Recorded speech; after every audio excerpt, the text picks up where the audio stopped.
Hello everyone and welcome back to legals educare. आज हम एक ऐसे इंपॉर्टेंट टॉपिक को डिस्कस करेंगे जो आजकल हर जगह न्यूज़ में है। स्टेट स्पॉन्सर्ड डेमोलिशन ड्राइव्स, जहां बुलडोजर्स बिना प्रॉपर लीगल प्रोसीजर के यूज़ किए जा रहे हैं स्टेट के द्वारा। ये एक्शंस कॉन्स्टिट्यूशनलिज्म और रूल ऑफ लॉ के प्रिंसिपल्स को चैलेंज कर रहे हैं और इस पर काफ़ी इंटेंस डिबेट भी चल रही है। चलिए इस टॉपिक के बैकग्राउंड को समझते हैं, गवर्नमेंट के जस्टिफिकेशन को एनालाइज करते हैं, लीगल इम्प्लीकेशंस को एक्सप्लोर करते हैं और इन डेमोलिशन ड्राइव्स के सोसाइटल इम्पैक्ट को भी समझते हैं। रिसेंट टाइम्स में हमने देखा है कि स्टेट बुलडोजर्स का इस्तेमाल करके बिना किसी नोटिस के लोगों के घरों और दुकानों को तोड़ रही है।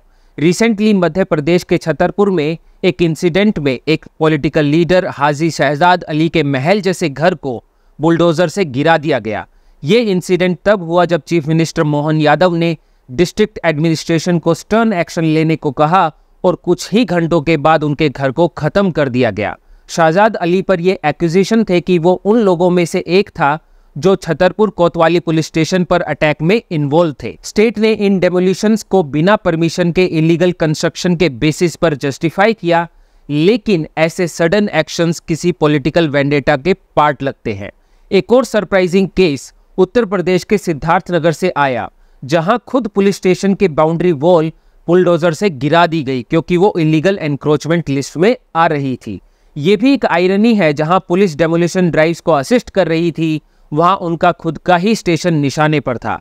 एडीएम उमाशंकर सिंह ने साफ कह दिया कि इलीगल स्ट्रक्चर्स में कोई भी एक्सेप्शंस नहीं किया जाएगा, चाहे वो पुलिस का हो या किसी और का। पुलिस ऑफिसर्स ने इसका विरोध किया और रिटन ऑर्डर्स की मांग की, लेकिन एडीएम और एसडीएम ने बिना रुके पुलिस स्टेशन के एनक्रोचमेंट पर भी बुलडोजर चला दिया। अब बात करते हैं बुलडोजर एक्शन को लेकर अथॉरिटीज क्या लीगल जस्टिफिकेशन देती है और रियलिटी क्या है। गवर्नमेंट का कहना है कि ये सब लॉ के अंडर किया गया है। Uttar Pradesh urban planning and development act 1973 के अंडर इन डेमोलिशंस को जस्टिफाई किया गया। स्टेट ने कहा कि नोटिस दिए गए थे और ये एक रूटीन प्रोसेस है।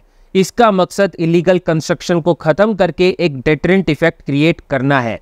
लेकिन रियल इशू ये है कि क्रिमिनल लॉ में कहीं भी ऐसा कोई प्रोविजन नहीं है जो स्टेट को बिना किसी स्पेसिफिक लीगल बेसिस के किसी पर्सन की प्रॉपर्टी को डिस्ट्रॉय करने की अथॉरिटी देता हो, जब तक प्रॉपर्टी सेडिशियस या लिबेलस ना हो। भारतीय न्याय संहिता के चैप्टर 11 में पब्लिक ट्रैंक्विलिटी के ऑफेंसेस पनिशेबल है, लेकिन यहाँ property destruction as a punishment कहीं भी जिक्र नहीं किया गया। इसका मतलब है कि इन बुलडोजर ड्राइव्स को कोई भी डायरेक्ट लीगल बैकिंग नहीं है। ये एक ग्रेव कंसर्न है क्योंकि एक भी स्टैट्यूट या जूरिस्प्रूडेंस नहीं है जो आई फॉर एन आई वाली पनिशमेंट को सपोर्ट करते हो। अगर किसी अक्यूज ने कोई ऑफेंस कमिट किया है तो उसके लिए constitutionally due process of law को फॉलो करके सजा दी जा सकती है, ना कि स्टेट अपनी मन मर्जी से एक्स्ट्रा जुडिशियल एक्शन लेकर। सुप्रीम कोर्ट ने आज यानी कि 2 सितंबर को पैन इंडिया गाइडलाइंस बनाने की बात की, ताकि इन इश्यूज को एड्रेस किया जा सके कि कुछ स्टेट्स में अथॉरिटीज अक्यूज्ड के घरों को पनिशमेंट के रूप में डेमोलिश कर रही है। जस्टिस BR गवई और जस्टिस KV विश्वनाथन की बेंच ने सभी पार्टी से ड्राफ्ट सजेशंस मांगे हैं, जिन्हें senior advocate Nachiketa Joshi compile करके सुप्रीम कोर्ट को देंगे। जस्टिस गवई ने कहा सिर्फ इसलिए कि कोई अक्यूज्ड है उसके घर को नहीं तोड़ा जा सकता। जस्टिस विश्वनाथन ने भी कहा कि डेमोलिशन ऑथराइज प्रोसेस के अंदर ही होना चाहिए और गाइडलाइंस बहुत ही जरूरी है। सॉलिसिटर जनरल तुषार मेहता ने क्लैरिफाई किया कि यूपी का स्टैंड क्लियर है, कोई प्रॉपर्टी सिर्फ इसलिए नहीं गिराई जा सकती क्योंकि ओनर किसी ऑफेंस में इन्वॉल्व है।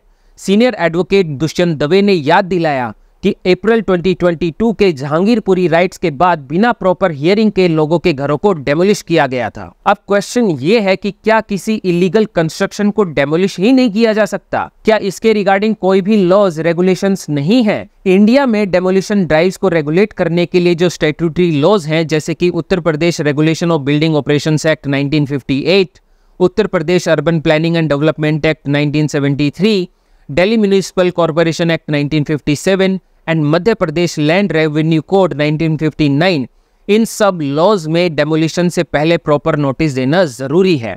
फॉर इंस्टेंस यूपी के regulation of building operations act के सेक्शन 10 के अंडर बिना परमिशन के कंस्ट्रक्शन को डेमोलिश किया जा सकता है, लेकिन उससे पहले ओनर को सुनने का मौका देना मैंडेटरी है।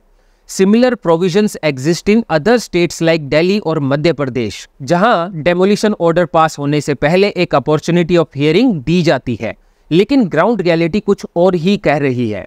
कई जगह ये डेमोलिशन बिना नोटिस और बिना किसी लीगल प्रोसेस के किए गए हैं, जिससे लोगों को अपने स्ट्रक्चर्स, अपने घर, दुकानें बचाने का मौका ही नहीं मिला।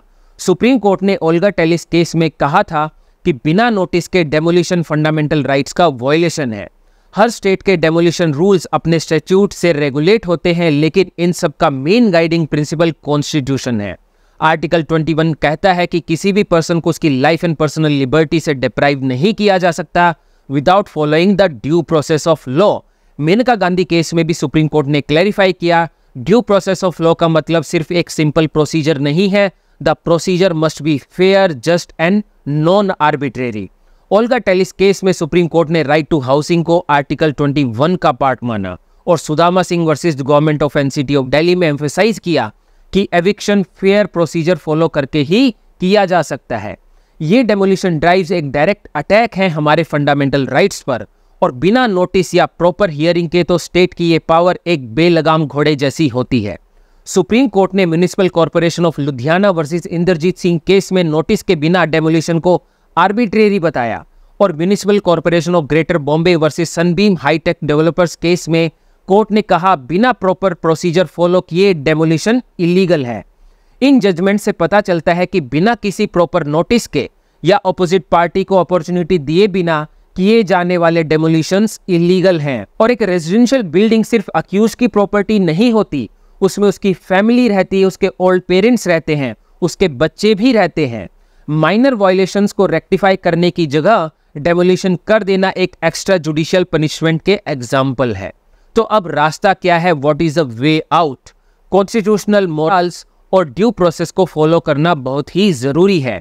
स्टेट को एक न्यूट्रल, जस्ट और इक्विटेबल अप्रोच लेना चाहिए, जिसमें पनिशमेंट रेफॉर्मेटरी हो, ना कि रेट्रीब्यूटिव। कोर्ट्स को भी प्रोएक्टिव होकर इस आर्बिट्रेरी पावर को चेक करने की जरूरत है।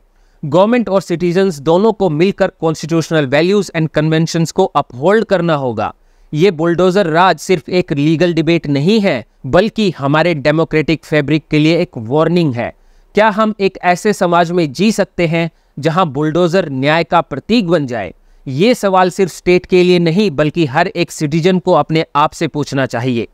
कॉन्स्टिट्यूशनलिज्म और रूल ऑफ लॉ के बिना हम एक वेल गवर्न सोसाइटी नहीं, बल्कि एक आर्बिट्रेरी पावर ड्रिवन स्टेट बनने की राह पर चल पड़ते हैं।